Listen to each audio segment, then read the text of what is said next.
sa tsuhin ko po. Dati ko rin po yan kasama sa trabaho sa K9 unit. So, nabalitaan lang po namin kanina na nagkaroon daw po ng gulo dito sa kanyang pinagtatrabahuan sa clubhouse na dahil na mayroong dala ng hindi ko na alam po ano yung basta take over daw ang sabi nila. So nabalitaan lang namin na dinala sa ospital.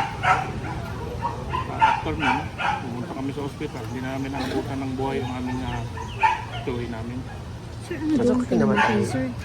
So pagkakaalam namin kasi dito kanina nung nagkaroon na ng komosyon, nagtulakan, natumba, tapos sinapagtapakan itong mga pulis. Hindi pulis daw. Ito yung mga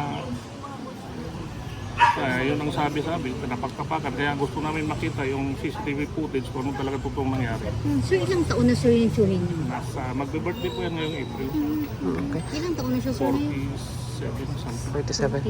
47. Sir, sa ano po ninyo, sa side niyo po, ano po yung hakbang na gagawin niyo po after nitong siyempre po incident? sa amin naman, lahat gagawin namin lahat ng paraan para mabigyan ng hustisya yung pagkamatay ng aming kamag-anak. No? Lahat po gagawin namin para mapanagot itong kung sino man yung may pasimuno nitong kaguluhan na to.